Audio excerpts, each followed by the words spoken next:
Hey everybody, welcome back to the Overwatch channel on YouTube. Thanks for tuning in. I saw this video earlier today. Vigilant Christian challenges atheist Jacklyn Glenn to a live debate. I'm going to make a little commentary about these kind of false dichotomies in a second. I also have a website, OVRWATCHproject.com now, where you'll see a link to my YouTube channel there and to my Twitter, and some interesting links are on there, and what my project is all about. Trying to figure out reality, trying to collect and analyze all the data and evidence about reality as much as I can learn about everything, about religions, about what scientists say, what materialism is all about, compare and contrast everything I can, the UFO abduction phenomena, psi phenomena, near-death experiences, all of it, and take it all and then look at models of reality and try to come up with a model that explains all of it. So because what ends up happening with people like this, like the Vigilant Christian, I know about his background, I've watched lots of his videos. Here's a guy who starts out on the New Age stuff. You know, he's got the Kundalini stuff going on, he's got the yoga, and he claims, or he reports, contact with spiritual entities, and I think it was like before 2012, and then he thought these entities are these spiritual, how should I say it, whatever he was experiencing, he thought was a benevolent thing. And then of course he starts questioning it. It shows itself as malevolent, and then he switches to Christianity, and now he thinks that spirituality that he's experiencing now is the truth. When in fact, if you look at all the data and evidence available about everything, what is going on here is we are more, the one theory that seems to fit all the evidence without any conflict is when you look at more what people believed before the Roman Empire took over Christianity, and what people are figuring out today in some small numbers here and there.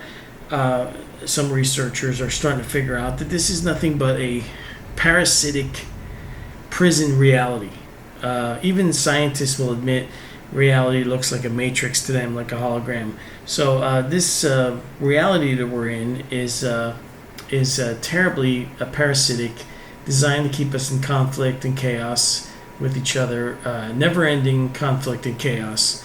And people like Jacklyn Glenn here, or other Vigilant Christian, don't do anybody any favors, because they mislead people with their beliefs, and in order to maintain their beliefs, they have to deny evidence, they have to deny data that shows that their beliefs are wrong.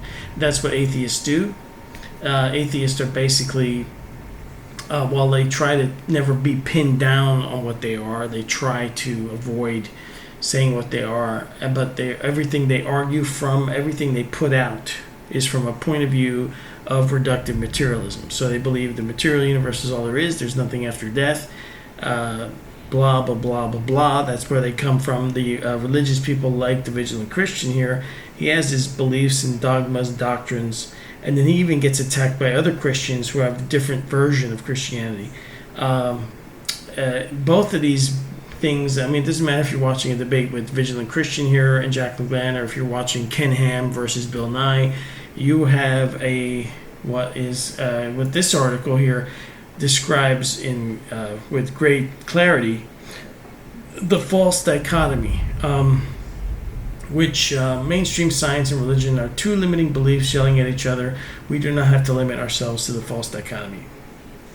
I used to belong to I was indoctrinated, born into Christianity in Roman Catholic Church, and then I didn't really had issues, logic issues with a lot of this stuff I was being taught, but I was heavily indoctrinated with that stuff. So later I thought of myself as just as Christian, and it wasn't until I spent years unraveling and unlearning everything I learned to try to figure out reality for myself, when I realized that everything's a lie, basically. All these main belief systems are here to give us a choice so that we pick or choose one. If we don't like one, we switch to another one. It doesn't matter which one you pick as long as it's not the truth, right?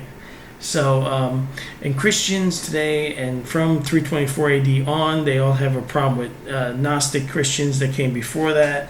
But really, gnosis just means knowledge, to obtain personal knowledge of something. And it should be curious to anyone why religion would not want you to obtain personal knowledge of God or of creation or of anything.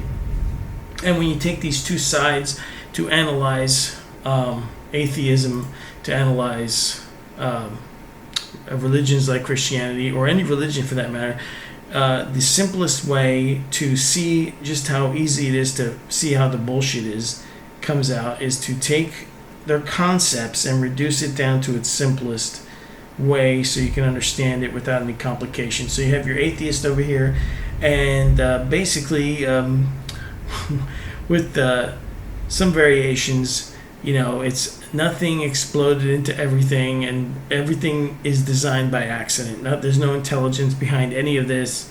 It's just a complete accident. We're just biological robots, and when you die, nothing happens. There's nothing after that. Versus religions like Christianity, if you take that and take the totality of the Bible and you shrink it down to its simplest form, you have God creates the universe, creates humanity. Humanity as created without the knowledge of good and evil, which therefore would also mean they have no knowledge of right or wrong. And technically that would make them criminally insane, but we'll just let that slide for now. And then they're told not to do something. Then a different creation of God, identified as a serpent, tricks humanity into eating from the fruit of knowledge, quote unquote, which then God takes away their immortality. And from that, you're supposed to believe that because two people took this action 6,000 years ago, we have been in a cycle of death and suffering, as if by now we haven't suffered enough, and why are we even paying for what two other people did? And then we're supposed to believe that 2,000 years ago, God sent himself to earth as a human to sacrifice himself to himself so that we could get out of our debt with him for breaking a rule that we couldn't have possibly known we're about to break.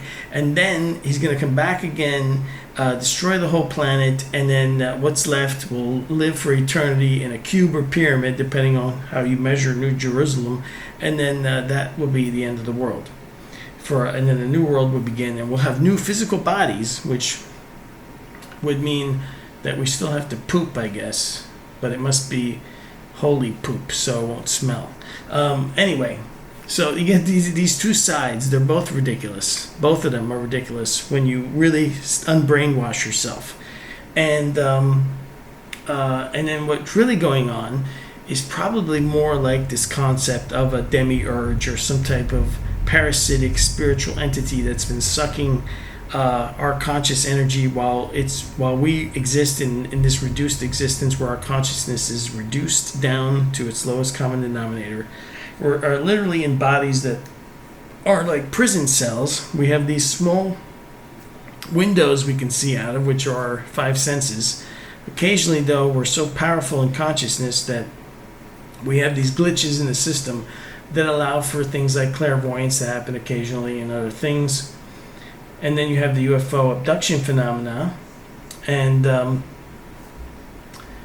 going to have to pause and take a little sip of water here. I'm getting a little parched. So yeah, you have these false sides. Everybody has to pick a side. And if you really want to rebel against the system, you really do need to look at the whole thing as an outsider. Because these all lead to dead ends. And then what probably happens in the afterlife, because you got other things Christians deny, there's plenty of evidence for, atheists will deny. Reincarnation is one of them. It definitely happens. You have that case of the World War II pilot that died in a plane crash. The little boy has full memory of his prior life as that pilot, including the names of the people on the ship. Look it up, World War II. What would you Google for? boy remembers World War II past life, I guess, would bring it up. Heck, let's see if I can bring it up for you right now. But, yeah, so boy remembers, let's see, how would I search for this? World War II pilot reincarnation. This is a fascinating case, but just one out of many. Look at all the work of Dr. Ian Stevenson has done, and everything like that. Okay, so Christianity doesn't even admit that reincarnation happens. That there's no major or a significant Christian denomination that will support this theory, but yet, and atheists don't want to admit this. What the problem is, and what I did too when I was trying to make Christianity fit the world and reality, is I had to resort to doing is when pieces of evidence would come in and I would feel uncomfortable because it countered what I was trying to make my belief fit reality, instead of allowing reality to speak for itself, was I was in denial. I would deny evidence. I would become upset. I would become luckily I never actually drifted into becoming arrogant and a douchebag like some of these people do. They just can't help themselves. They get very arrogant, very obnoxious, very demeaning, and criticizing of other people like Christopher Hitchens would do. He would just make fun of things. Even though evidence is presented to him for him to examine, he would, when he would talk about evidential things, he would literally change things. There's an earlier video on my channel where I show how Christopher Hitchens completely mischaracterized some NDE cases, where I contrast what he said versus the actual case. But all of this stuff is because something in our design, in our brain, I call it the cognitive firmware that keeps us from collectively from seeing the truth. People call it the ego, whatever you want to call it, is designed to make us think, make us process information in certain ways. So in matters of reason, it's hard for humanity as a group to reason about things like religion, spirituality, what we know about psi phenomena, etc., politics. We are an insane race of people. Humanity as a whole, when it comes to those things, we act in an insane way as a collective, with a few exceptions, a few people. Now, I don't know why I can see this stuff and a few others can, and others have to argue from their little points of view. They can't step away from what they believe and take a look at and cross-check what they believe to see if it's true or not. But that's what you're dealing with here. So even if this debate were to happen, I probably would not really care to tune in. I've seen enough of them to know they go nowhere. Nobody changes their mind. Both of the people debating are wrong, provably wrong, and it just makes you want to have an Alka-Seltzer when it's all over. I've done it enough times to myself. I don't need to punish myself anymore with this nonsense. And people like the Vigilant Christian here and Jacklyn Glenn, they're both kind of the same, So that's it. That's my video. It's short and to the point. So check out my OVRWATCHproject.com if you'd like to see my new website, or check out my YouTube channel right here for other videos and stuff coming soon. Thanks for watching. See you later. Bye.